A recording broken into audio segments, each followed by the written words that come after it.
하나님 아버지, 내 삶의 가장 귀한 것을 주님께 드리기 원합니다. 주 예수보다 귀한 것은 어떤 것도 없습니다. 나의 모든 것 되시는 하나님께서 나의 삶을 주장하소서. 우리가 주님이 주시는 믿음이 얼마나 큰 축복인지 알게 하시고 날마다 주님 안에서 살게 하여 주시기를 원합니다. 주님의 사랑을 사모하며 살게 하여 주시기를 원합니다. 우리의 삶이 기도함으로 주님과의 영원한 사귐이 있게 하시고 살아가는 동안 주님이 나와 동행하심이 느껴지는 하루가 되게 하여 주소서. 예수님의 이름으로 기도합니다. 아멘.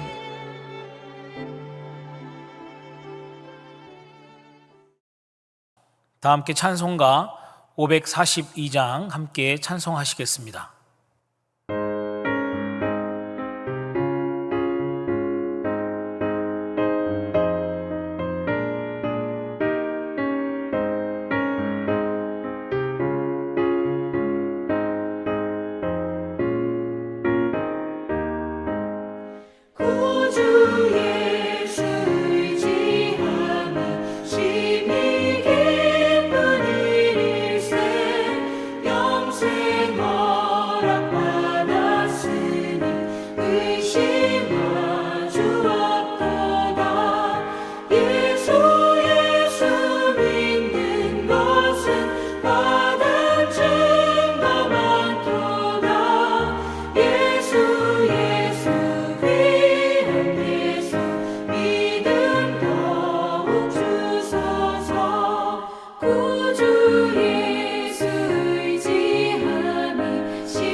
오늘 말씀은 욥기 29장 1절에서 25절까지 말씀입니다. 욥기 29장. 욥이 풍자하여 이르되 나는 지난 세월과 하나님이 나를 보호하시던 때가 다시 오기를 원하노라. 그때에는 그의 등불이 내 머리에 빛이었고 내가 그의 빛을 힘입어 암흑에서도 걸어 다녔느니라. 내가 원기왕성하던 날과 같이 지내기를 원하노라. 그때에는 하나님이 내 장막에 기름을 발라주셨도다. 그때에는 전능자가 아직도 나와 함께 계셨으며 나의 젊은이들이 나를 둘러 있었으며 젖으로 내 발자취를 씻으며 바위가 나를 위하여 기름 시내를 쏟아냈으며 그때에는 내가 나가서 성문에 이르기도 하며 내 자리를 거리에 마련하기도 하였느니라.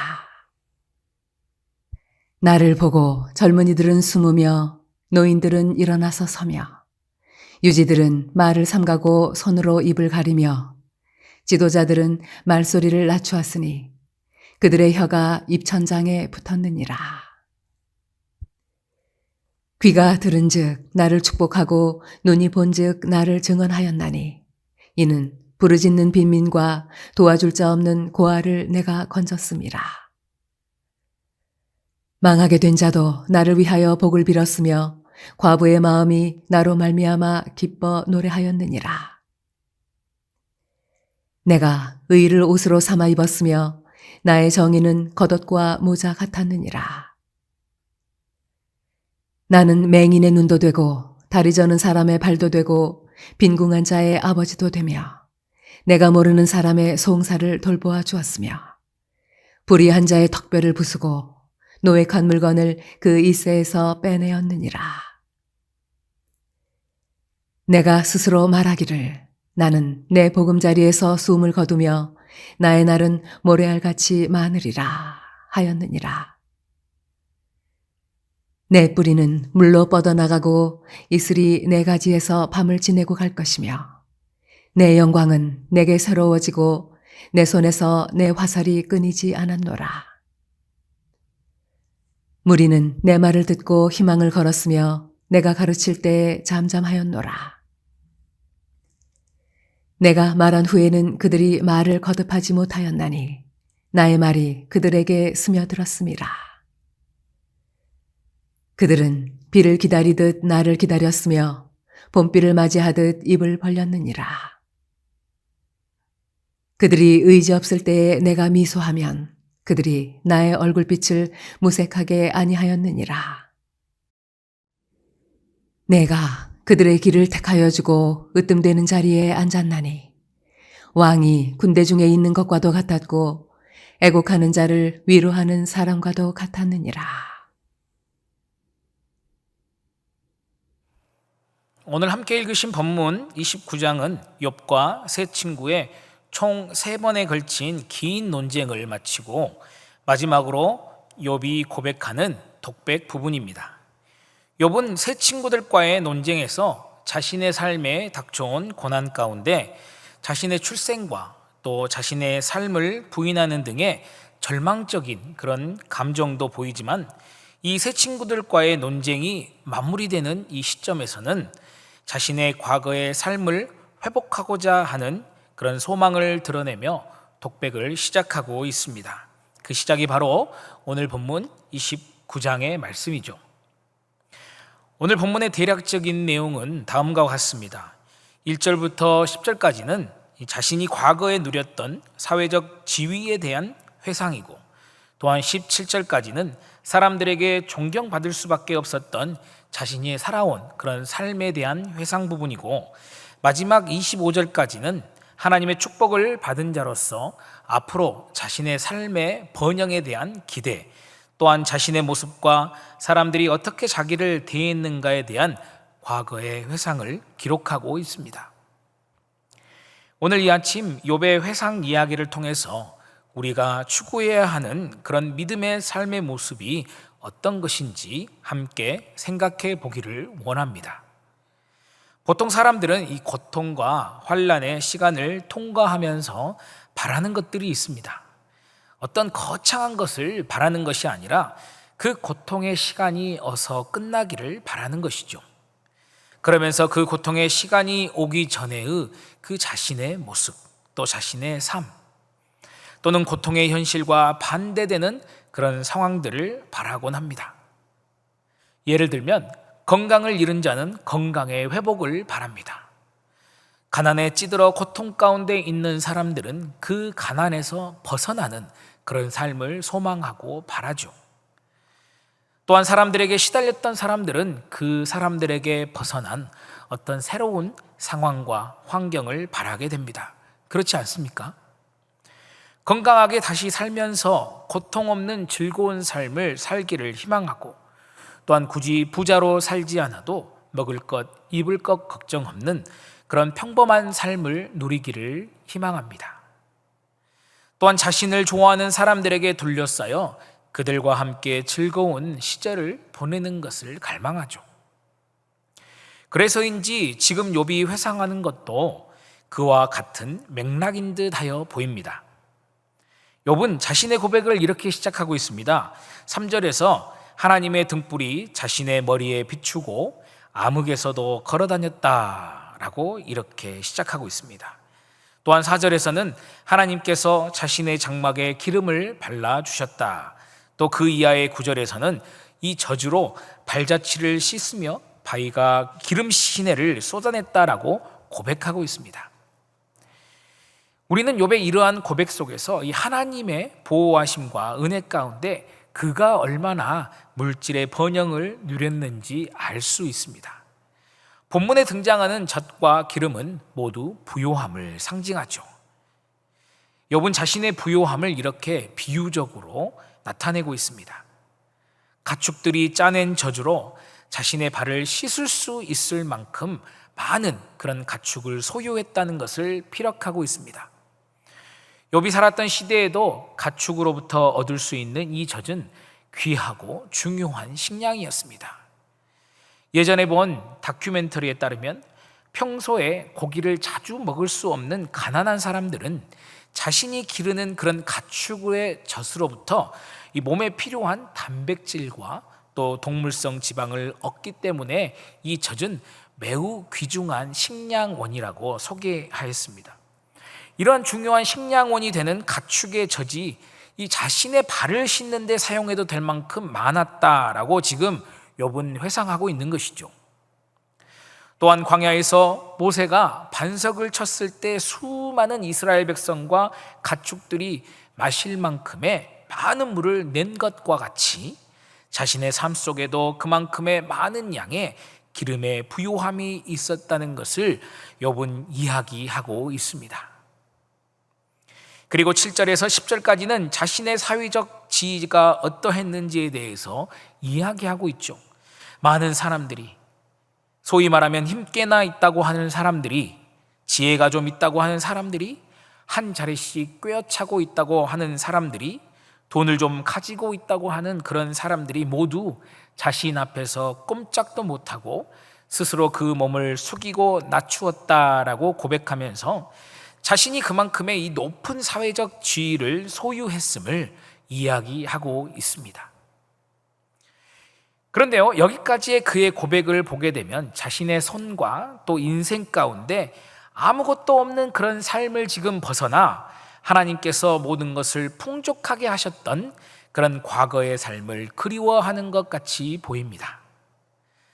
그러나 욥의 고백을 좀 더 우리가 들여다보면 물질적 풍요로움과 사회 안에서의 존경받는 그런 삶의 풍요로움을 그리워하는 고백이 아니라는 것을 우리가 생각해 보게 됩니다.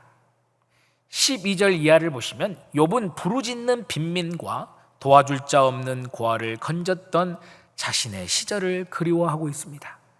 15절을 보시면 욥은 맹인의 눈도 태워주었고 또 다리 저는 사람들의 발도 태워주었고 빈궁한 사람들의 아버지도 되어주었고 심지어는 모르는 사람들의 송사까지도 돌봐주었다라고 욥은 고백하고 있습니다. 17절을 보시면 불의한 자의 턱뼈를 부수고 노획한 물건을 그 일세에서 빼내었다라고 고백하면서 불의한 일에 희생을 당하던 그런 사람들을 도와주었던 그런 삶을 회상하고 그리워하고 있음을 우리는 알 수 있습니다. 욥이 진정으로 그리워하던 시절은 1차원적으로 자기 개인의 삶의 풍요로움과 이 풍성함을 누리던 것을 넘어서 자신을 축복하신 하나님의 은혜로 말미암아 다른 사람들을 돕는 시절인 것입니다. 자신의 삶을 통해 하나님께서 원하시던 그런 세상을 만들어가던 축복의 통로가 되었던 그 삶을 그리워하는 것이라고 우리는 생각해 볼 수 있는 것입니다. 우리가 객관적으로 생각해 볼 때 12절 이하에서 욥이 고백하고 있는 이런 삶의 모습이 과연 쉬운 삶일까요? 지금의 현실 속에서 욥처럼 재물을 많이 가지고 부자의 삶을 살아가고 있는 그런 사람들 중에서 욥과 같은 삶을 살고 있는 사람이 몇이나 되겠습니까? 물론 좋은 일에 기부하고 사는 사람들이 많이 있을 것입니다. 그러나 욥처럼 자신이 가진 재물을 하나님께서 주신 복이라고 생각하며 감사하고 하나님의 뜻을 어기지 않고 그에 합당한 삶을 살기 위해서 노력하는 사람이 몇 명이나 있겠냐는 말입니다. 욥의 삶을 보면 어려움 가운데 있는 모든 사람들을 구석구석 살핀 것을 알 수 있습니다. 예나 지금이나 세상은 불공평하고 마치 한쪽으로 기울어진 구조 안에서 각종 착취가 일어나고 있는 그런 상황 아닙니까? 빈곤이라는 상황 안에 빠져나올 수 없는 사람, 자신을 보호해줄 최소한의 가족 공동체도 없는 사람들, 즉 부모가 없는 고아나 남편이 없는 과부들도 욥은 돌보았던 것입니다.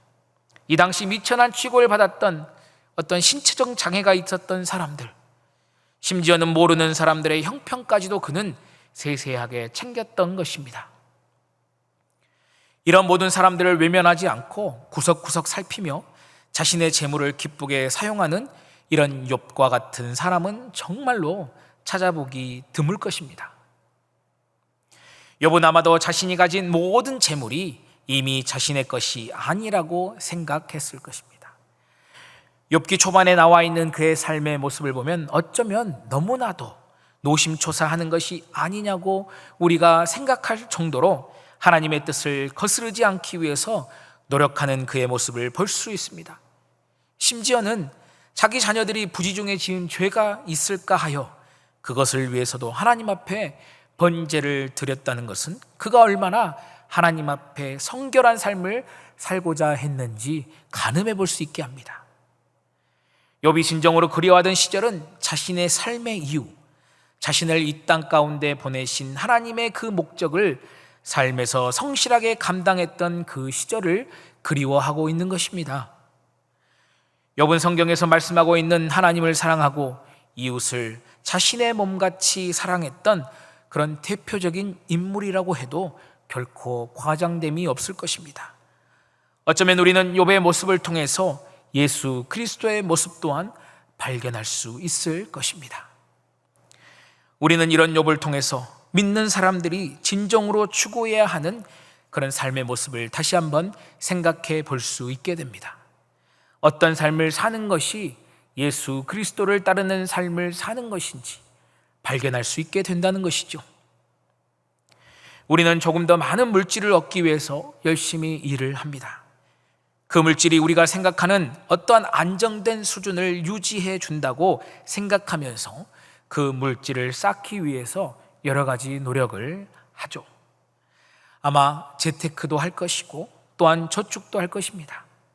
또한 좋은 명예를 얻기 위해서 최선을 다하는 그런 삶도 우리는 살고 있습니다. 공부도 열심히 하고 바른 삶을 살기 위해서 노력하며 살고 있습니다. 맡겨준 자리에서 더 높은 직위로 올라가기 위해서 성실하게 최선의 노력을 다하며 살고 있습니다. 주어진 삶에서 최선의 노력을 다하면서 재물이나 명예를 얻는 것이 여러분 절대로 부정한 것이 아닙니다. 욥에게 주신 하나님의 축복도 바로 이와 같은 것들이기 때문입니다. 더 중요한 것은 우리가 얻고자 하는 것들에 대한 목적입니다.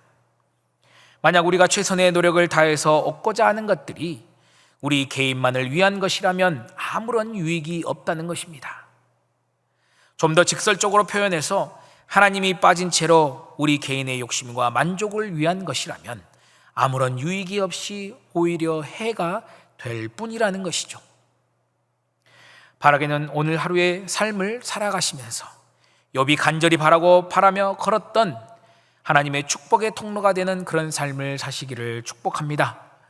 우리 때문에 부르짖는 자들과 도와줄 자 없는 사람들의 삶의 숨통이 트이고 보이지 않는 자들이 볼 수 있게 되고 다리를 쓰지 못하는 사람들이 일어나 걷게 되기를 소망합니다. 불의한 일들이 점점 줄어들며 의로운 일들이 가득한 우리의 삶이 되기를 기대합니다. 사람들이 우리의 모습을 보고 희망을 갖게 되며 비를 기다리듯 우리를 기다리는 그런 축복의 삶을 사시길 예수님의 이름으로 축복합니다. 기도하겠습니다. 사랑해 주님 감사합니다. 오늘도 말씀 가운데 그리스도 예수를 따르는 믿음의 길을 보게 하시니 감사합니다. 우리의 삶이 그리스도의 소망과 희망을 이 땅 가운데 전하면서 영혼을 살리는 복된 삶이 될 수 있도록 인도하여 주시기를 원합니다. 우리를 통해 하나님의 공의가 흐르기를 기대하고 소망합니다. 감사드리며 예수님 이름으로 기도드립니다. 아멘.